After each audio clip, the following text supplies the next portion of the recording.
Hello again, and welcome to part 5 of That Makes Sense, which is all about managing everyday activities. So the topics that we're going to discuss in more detail in this section, we're going to talk about toileting, particularly sensory aspects of toileting. We're going to talk about dressing skills. We're going to talk about sleep.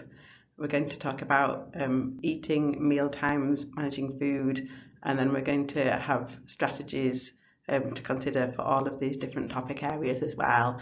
Then at the end of the of this presentation, there's some signposting to further resources and further reading as well.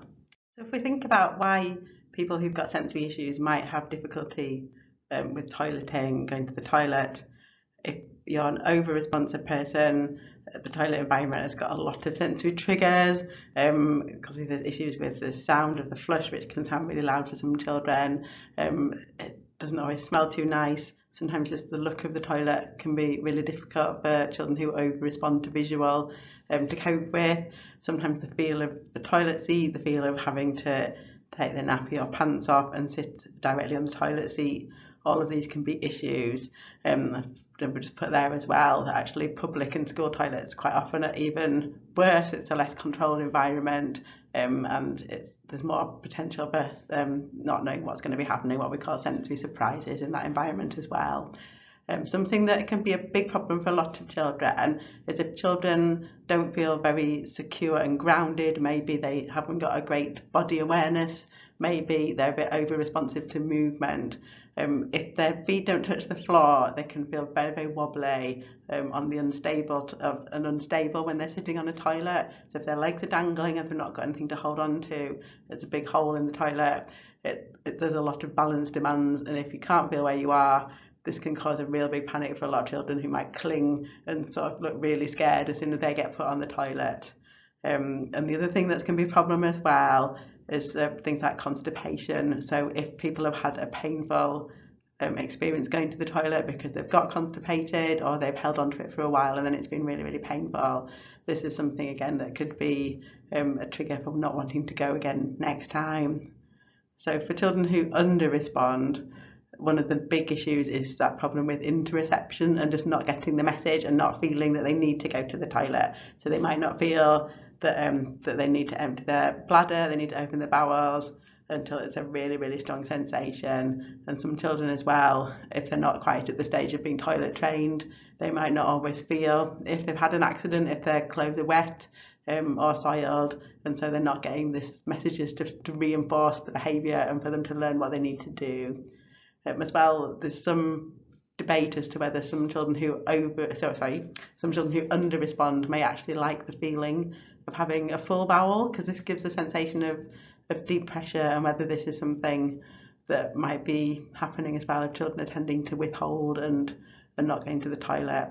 The other thing to be aware of as well is that some children who under-respond to those sensations of needing the toilet might also be under-responding to the feeling of internal pain. So they might not always feel that discomfort and that pain with needing to go to the toilet that other children would. And this can sometimes cause children to get quite constipated because they're not feeling that pain earlier on before a problem happens. So what can be done to help? The first thing that I would say is just if your child is constipated, make sure this is sorted out by a medical professional. So either go to the GP, speak to your paediatrician. If you're under the continence service, it's making sure that that's sorted out first before you can work on other aspects of toileting. So from an environment point of view, as I was saying before, some children feel really anxious and insecure on the toilet. They don't feel safe on it. They feel like they're going to fall off or fall into the toilet. So we need to try and make the toilet feel as secure and safe for them as possible. So things that are really helpful for this are things like a toilet frame, like in the picture there, or a big sturdy step. And again, if they can climb up onto the toilet by themselves, that takes away the need to be lifted. So that's one less touch sensation that they don't need to have to be encountered. The other thing that can be really helpful as well is at the top there we've put a picture of what's called a family toilet seat. So rather than using a seat insert, which quite often can be quite wobbly still, This one is very, very secure because it's actually attached to the rest of the toilet seat, and so it doesn't move at all. And this can be really, really helpful for children who are very sensitive to movement, because just even that slight little shift as the toilet insert moves around can be really too much for a lot of children. So as we keep saying, children who over-respond need a lot of control. So if it's possible to give them some control over the environment, again, could they choose an air freshener? Could they choose the kind of toilet paper? Could they choose some posters or decor to put in there? I think anything goes really if it's going to be helpful for them. And again, sometimes we come across children who really don't like the feeling of the toilet seat on their buttocks. So again, some children prefer to stand up, which can then make it quite difficult because it's not always the easiest to use the toilet in a standing position. I mean, that you can certainly get more products online for squatting on the toilet and that sort of thing these days. So it's worth having a little look online to see if you can get any special steps or anything if that applies for your child. Again, some children, might prefer the toilet seat to be warmed up by either putting a warm towel or something on it first before they sit on it. And again, that can just take away that nasty feeling if they don't like the feeling of it being cold. Again, you could look at maybe a wooden toilet seat might not feel as cold as one that was made out of a hard plastic, so it's shopping around for that sort of thing as well. One of the things that can be really, really helpful for using the toilet out and about is buying a radar key. And these only cost £2 or £3 online, and it just means that it's a key that gets you into all of the accessible toilets that are out and about. So when you're in there, you've got a little bit more control. You can actually switch hand dryers off at the wall so that then they're not going to go off suddenly, and that can sort of help to take away that panic if you've got children who are really, really sensitive to hand dryers. Again, I would maybe do things like bring air defenders, and again, if you can get a portable seat insert that they can use when you're out and about that folds right up, that's something that can be helpful as well. So other things that you can do, if you're going to desensitise children around the toilet, I think it's quite useful to start really early. So even if they're not ready to be toilet trained, you can do some sensory preparation for them using the toilet. So again, if you build time, without their nappy, so that when they are ready, it's not going to be a big shock to them that they've got to spend time without their nappy. And maybe if you can try and get them sitting on the toilet as part of their routine, so before they go in the bath once they've gotten dressed, even if they're not ready for toilet training, could they just sit on the toilet for a minute or two, just so they become familiar with this and it's not something that's going to cause anxiety later on. Again, things like the noise and the flushing, can you do a countdown beforehand so the noise is predictable? And again, it might be helpful just to close the lid first, because that'll just reduce a little bit of the volume of the noise as well. But again, you could always get them to stand in the doorway while you flush, and that way they're still hearing the noise, but it's not quite as loud. But again, it's tweaking these ideas with your child. So again, a lot of children really struggle with personal hygiene. So things like using backward chaining method can be really, really helpful. Sometimes wet wipes can be really helpful before using toilet paper. And again, it's sometimes useful to use a mirror. So we find something like a baby car mirror can work well for this, because it needs to be a mirror that's shatterproof and one that you can angle, so you can put it on the floor so children can check themselves whether they're clean. And this is something that can be quite cheaply purchased that'll do the job here. Other things that you might want to think about, some children are very, very anxious about getting their hands dirty, so they really struggle with having to wipe just in case they get messy hands. So think about whether disposable gloves are helpful for older children, or just, I guess, if you use the backwards chaining, we'll talk about this a little bit more when we come to dressing, but basically you would do all of the first parts of the task. So you would do most of the wiping and you'd get them to do the end bit, so they're still practicing the action, but they're less likely to get their hands dirty, and that can be really helpful. And as you can see with the little picture there, a lot of children really struggle to know how much toilet paper to use. So they'll either use loads and loads and then get anxious about the toilet getting blocked, or they'll just use a tiny bit and then they'll get their hands dirty. So just having a little visual mark can be really helpful, so they know how much to tear off. Like for some children who struggle with tearing, we sometimes recommend that you get like a commercial toilet paper dispenser that will just give one sheet at a time, and then they can count how many sheets they use, and it's a little bit easier to use that way. So other things that can be done to help, as we said before, always make sure that constipation is well managed first and seek the advice that you need around that. Again, you need to make sure that if you've got over-responders, that they have time to calm and recharge as part of their daily routine, because if they're in fight and flight, that might affect their digestion. They need that time for rest and digest as well. So it's making sure they've got those calming times in their day.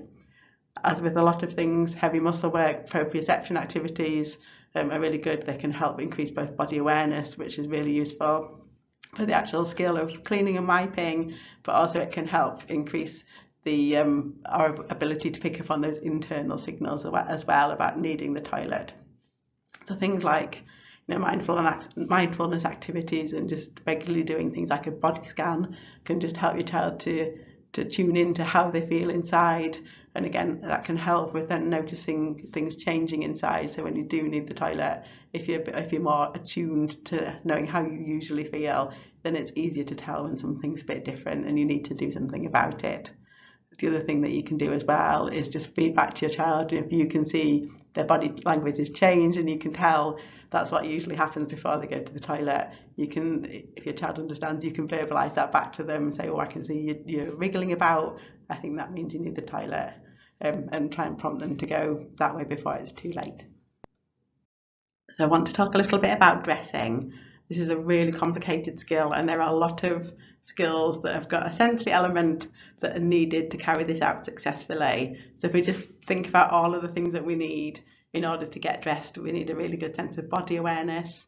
And obviously for that, you need that feedback from your proprioceptive sense about where you are in space and how you're moving. We need to have good spatial awareness, so we need to know our left from our right, our front from our back, top from our bottom, all of the rest of it. We need to have good fine motor skills for manipulating the small things like buttons. We need to be able to do motor planning, so that's working out how to do the movement. We need balance. We need to be able to stand on one leg while we put our leg into our trouser. Again, we need visual perceptual skills, so if a t-shirt has been folded, it looks visually different. We need to be able to recognise that's still a t-shirt even when it's not laid out. Again, a big thing for a lot of children, in order to get dressed, we need to be able to want to get dressed. And for a lot of children, dressing isn't something that's very meaningful for them. They don't particularly want to do it, and this can pose a big problem. We need problem solving as well. If something's got inside out or folded, one of the sleeves, two legs have gone down the same trouser hole, we need to be able to work out what's going on and what we do about it as well. We need to be able to stay focused for the whole time we're doing our dressing tasks, and we also need to choose things that are suitable not only for the weather, so we're wearing warm clothes when it's cold, cool clothes when it's warm, but we just need to think about the situation as well. So if we look at this next slide, this basically gives us an overview of all of the different senses and how these build into other skills. So you can see at the bottom of the pyramid, this is our foundation. So all of the senses there build into us being able to do things like have our balance, have that body scheme, have a steady gaze. We need the posture in order to stay upright and balance. We need to be able to use both hands together. We need that spatial awareness, and only when we've got that can we then successfully do the everyday skills. So this is why a lot of the children who've got sensory needs, which are at the bottom of this pyramid, can really, really struggle with some of the everyday tasks that we ask them to do. So what can we do? We've got a few helpful hacks here. Again, start off with clothing that's really loose, and that's a lot easier. Start off without any fastenings. This is something that you can work on at a later date. For children who've got any sort of visual processing difficulties, it can be really helpful to have clothing that sort of makes sense visually. So if you've got a t-shirt like this one that's got different colour arms, it's got a picture on the front but not on the back, it gives you some clues to work with so you know which way round it needs to go. Again, if you've got socks that have got a different colour heel and a different colour toe, and these ones are nice as well on this picture because they've got a different they've got stripes underneath them as well, so that can help you when you're trying to work out which bit needs to go where on your foot to get them on properly. Now then, it can be really helpful to have a full length mirror so that children can visually see what they're doing when they're dressing. But again, it's just knowing your child, because this can be really, really distracting for some people. And if you've got over responders or visual sensory seekers, they're just going to spend a lot of time looking in that mirror and not actually dressing. So it's just being mindful of your child and what works for them. Something that can be really helpful for getting shoes on. So a lot of children really struggle to know which shoe goes on which foot. And again, if they under respond to touch, they maybe won't feel if it's not on the right foot. It doesn't necessarily need to feel right, they can't tell. But if you've got a big sticker like in the pink shoes here and cut it in half, and then always make them do the jigsaw before they get dressed, and that can really help them just to get used to using other cues and using visuals in order to work out which shoe is which. The other thing that can be really helpful as well is just using things like elasticated laces to give independence with children who struggle with this task. And again, there's a lot of clothing manufacturers as well that now do more adaptive clothing for older children, so that again, if dressing is quite difficult, you don't want to add extra challenges by them struggling with the buttons, with their tie and the rest of it. So if you can get buttons that Velcro, you can get a tie that clips on, it means they're more motivated to do the task. It doesn't feel as overwhelming because it's too impossible otherwise. So I mentioned a little bit before about backwards chaining. So just to go into this a little bit more depth, it works really, really well with teaching dressing skills. But again, you can apply it to lots of things, and things like toileting is a good example of this. So basically, when you use the backwards chaining method, you make sure that your child finishes the final steps of an activity. So you do all of the stages before that, and you get them to do the final thing. So that way they feel that they can do it, it's achievable, they get a sense of satisfaction because they finished the task. And as well, as I was saying before about motivation, quite often children don't always see dressing as their job if they haven't done it before, but by getting them involved in this way, it's helping them to realise that they actually do have to do that. It becomes part of their day-to-day routine, so it's less of a battle trying to get them to do it, because they're being much more supported to do it and scaffolding. So if we think about putting on some elasticated trousers, so here we've broken that task down into 7 different bits. So you would pick the trousers up, then you'd position them the right way round, you'd lift up one leg and place it in the trouser hole. You'd do the same with the other leg. You'd pull your trousers to the knees, you'd pull your trousers to your hips, and then up to your waist. So if I was doing this with a child, I would start off, so I would do 1, 2, 3, 4, 5 and 6, and so I would get the trousers right up to their hips, and I'd get them then to pull it up to their waist. So depending on how quickly they learn this skill, just keep going with them doing just the very last bit of the task until they could become really, really quite skilled and confident in doing that. So when they can do the last bit of the task, you then get them to do the last 2 bits. So you do 1, 2, 3, 4 and 5, and then from the knee you get them to pull their trouser to their hips and then to their waist. And again, just practice those 2 steps again and again at your child's pace until they can do that quite confidently. And then as you go, you just keep going back, and so they then would do 5, 6 and 7, they do 4, 5, 6 and 7, and just keep doing that way until eventually they're going to be doing the whole task, but it's in a state they're not going to panic that they can't do it because you've supported them all the way. And like I say, this is a really good thing to use with lots and lots of different skills and everyday life skills. You can use it with lots of different things. So I want to talk a little bit now about why sensory differences might impact on sleep. And again, this can be a really, really big area, and it's something that parents really struggle with if their children don't sleep well, because if your child doesn't sleep well, then you don't sleep well, or the family members don't sleep well.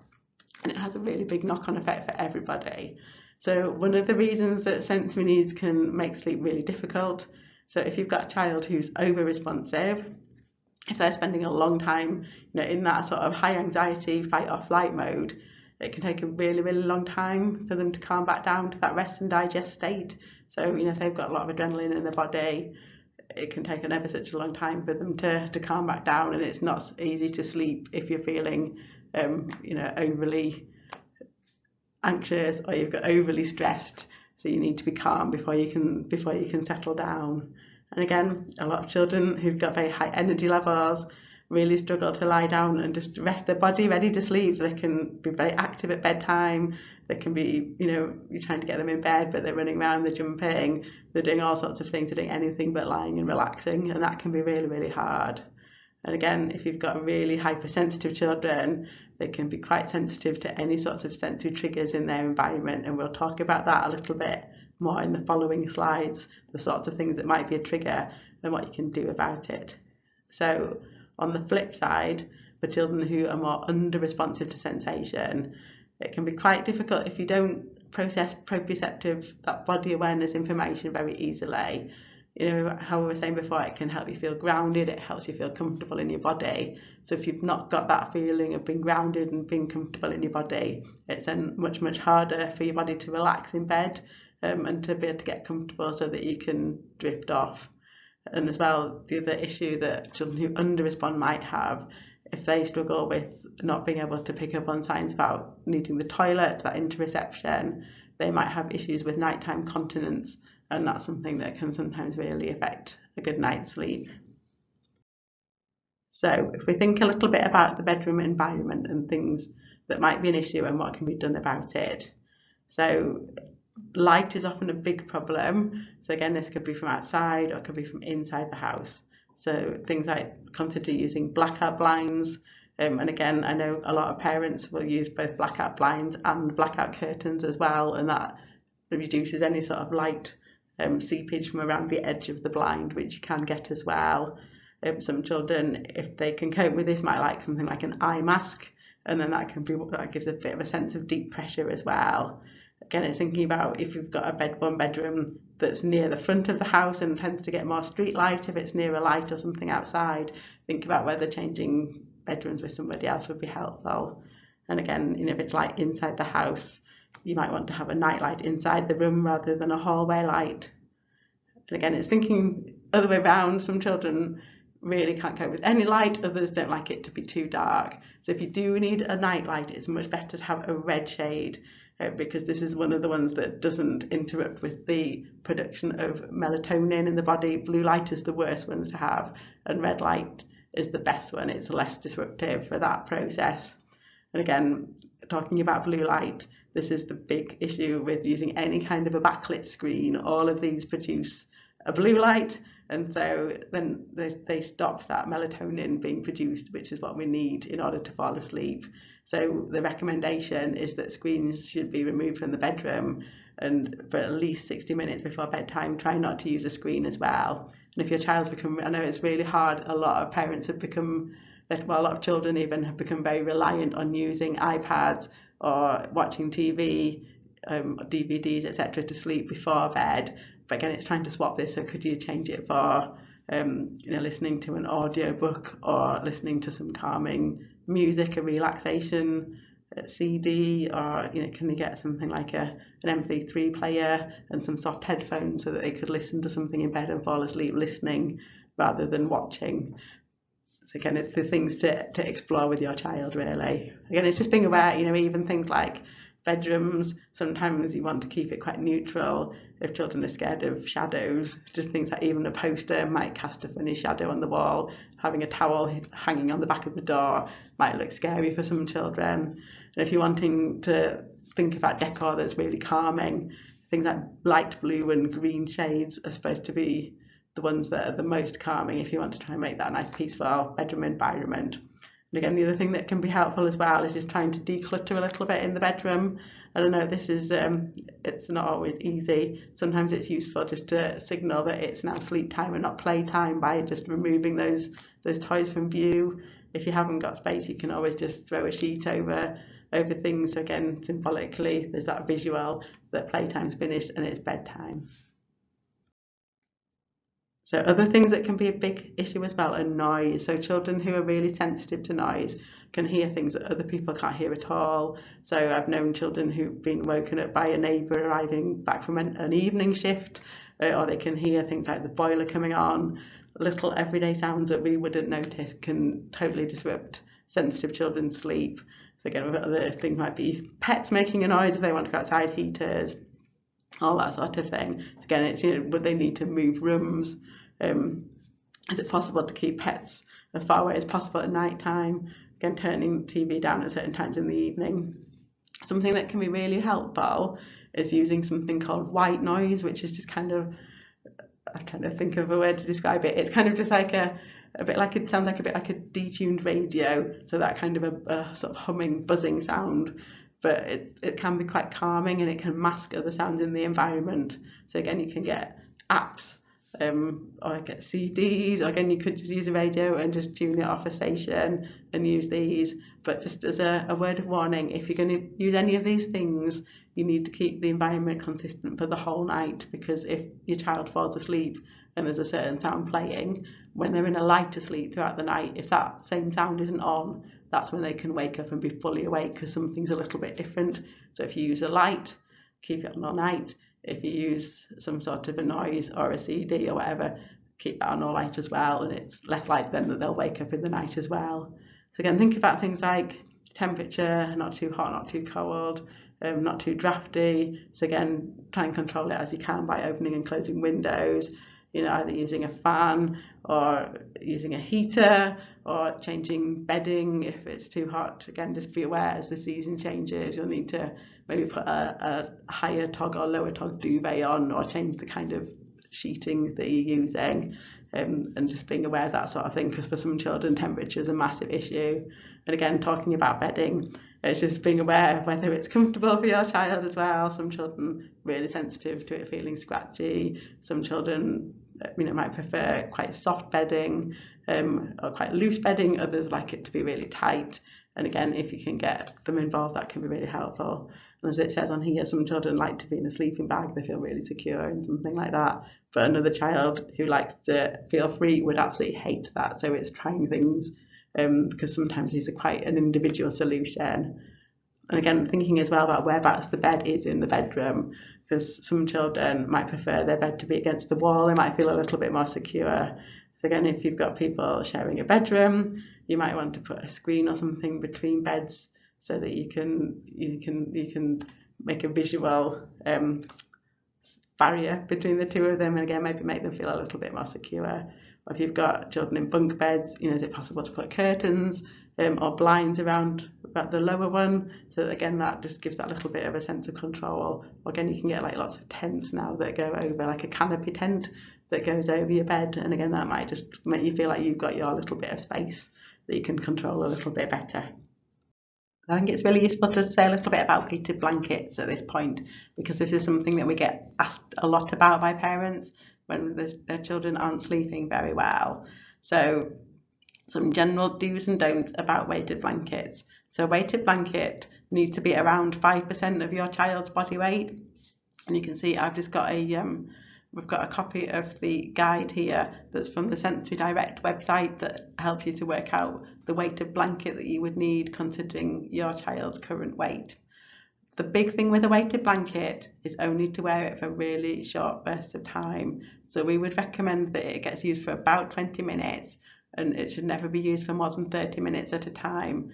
Again, one of the key reasons for this is that children get really used to the sensation. So it's very common for it to be very calming at first if it's used all the time. And we get parents ringing up saying, wow, it's like a miracle. My child has slept through for the first time in 5 years. This is amazing. And then when we speak to them 2 weeks later, they're saying, oh, it doesn't work anymore. And this is because they've got used to that sensation. So what was really calming at first, if you keep getting exposed to it for long periods of time, your brain gets used to it and it isn't very helpful. So a weighted blanket shouldn't be used overnight, but it can be really helpful for using as part of a bedtime routine. So I would say maybe put it on, while you're sharing stories, looking at books together, before you say goodnight to your child, but always take it off them before they fall asleep. So if you're using it in the day to calm, maybe after they've had a bit of a meltdown and they're needing something to calm afterwards, we say always, again, use the 30-minute maximum rule, and always try and have a break for at least an hour before using it again. And this means that the product you get is going to stay effective for your child. So they can be very expensive weighted blankets, but if you go to a specialist company like Special Direct, if it doesn't work for your child, they give you quite a bit of time that you can try it and then return it and get a partial refund if it isn't helpful. The other thing that I always say, you don't need to try a weighted blanket straight away. You can always try other things. So for some children, they find getting a heavier duvet. So getting a feather duvet can be really helpful for some children. And you can use sort of old-fashioned army blankets that are quite heavy. Things like that can be really helpful, and that can give you the same sensation as a weighted blanket without having to buy. So I would always find something at home, if you've got a heavy rug, like a rag rug or something like that that's really heavy, try things like that first, see if you think that's going to be helpful before buying anything, because these products can be really expensive and they don't always work.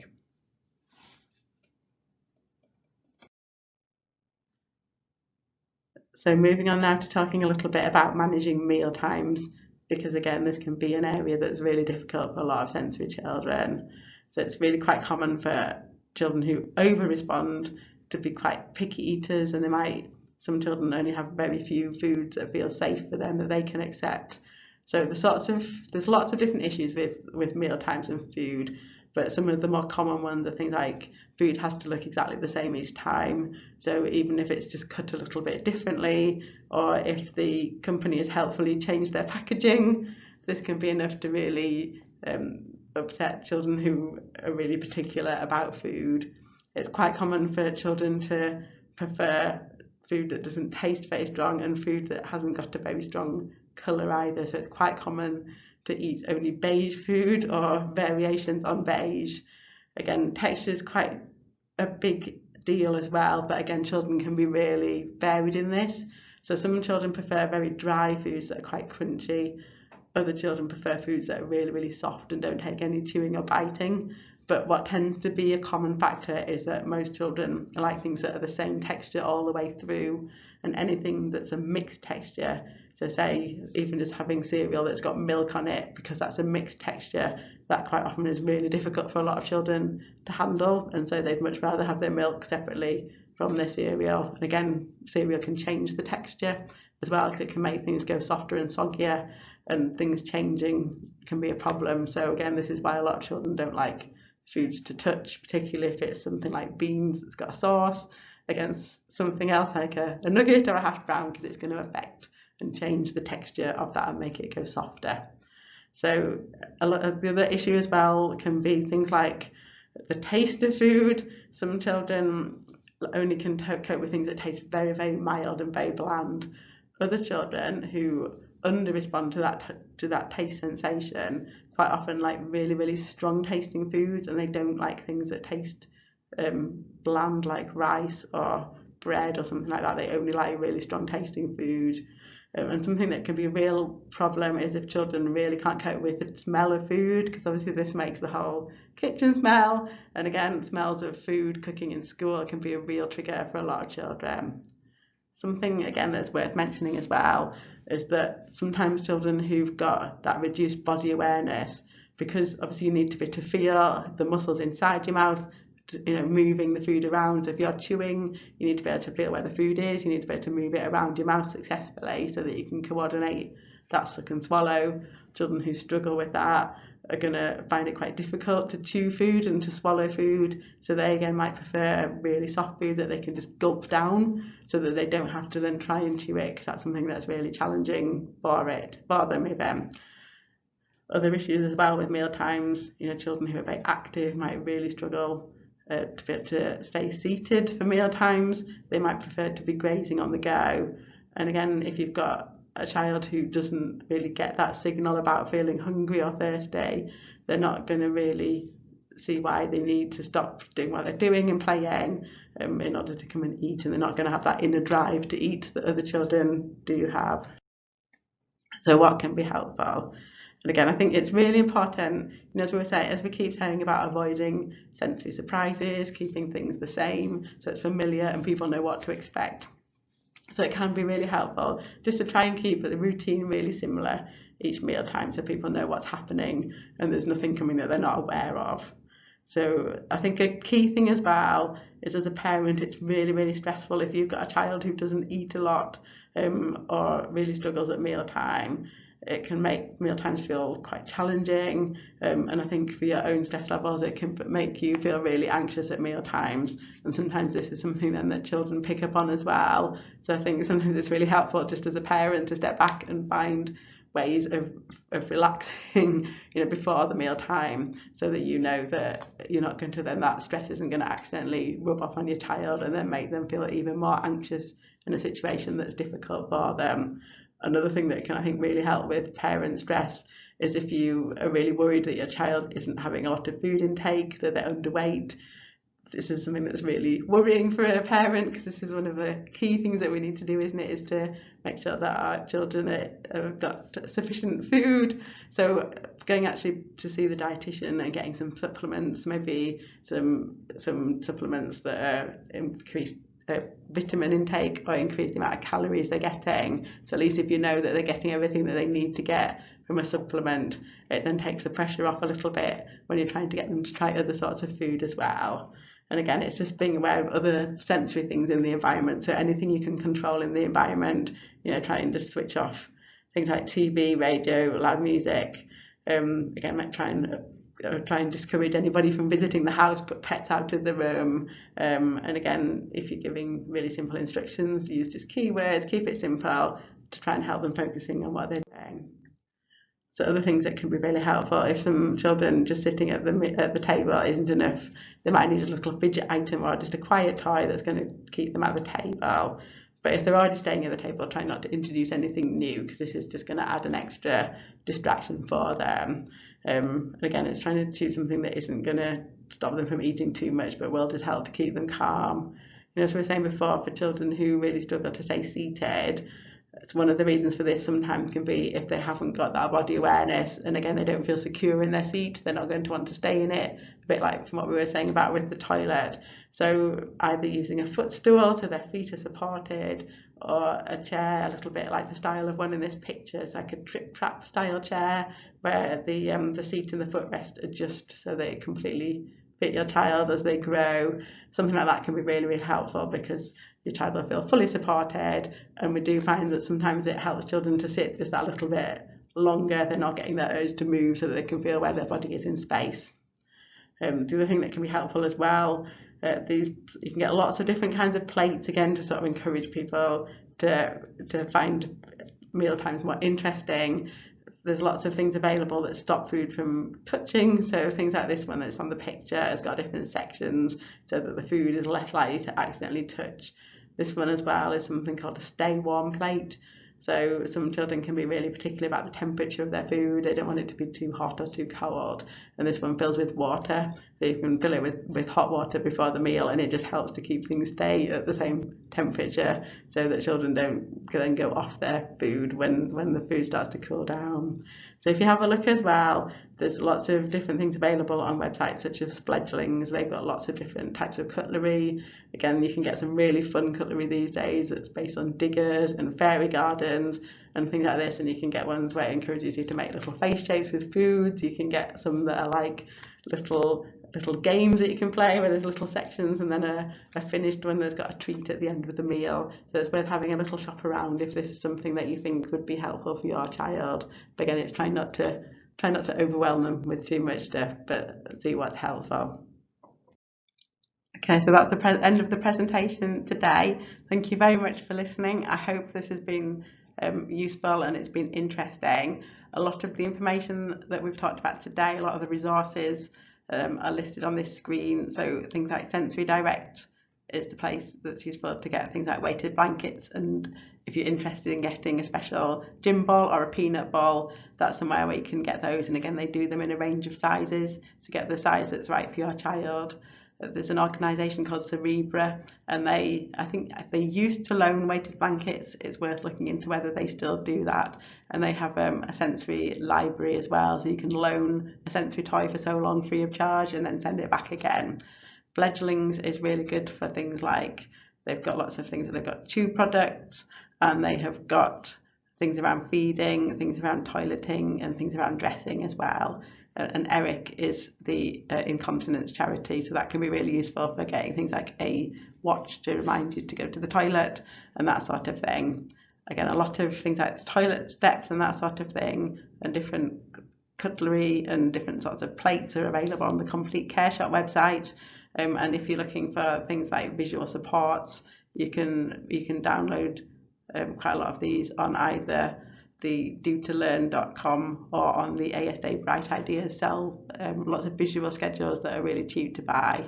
It's also worth as well having a look on Pinterest, especially for things like some of the sensory bins and things that we were talking about earlier. If you want to theme them for your child, there's lots of really good examples on there.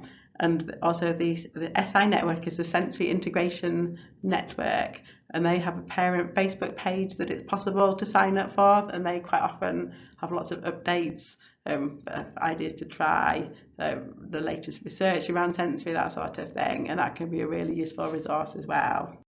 So just to think about some further reading in this section, we've already talked about the book about interoception, but again, because this can be one of the big underlying factors for toileting difficulties, it might be something that you'd want to revisit at this stage.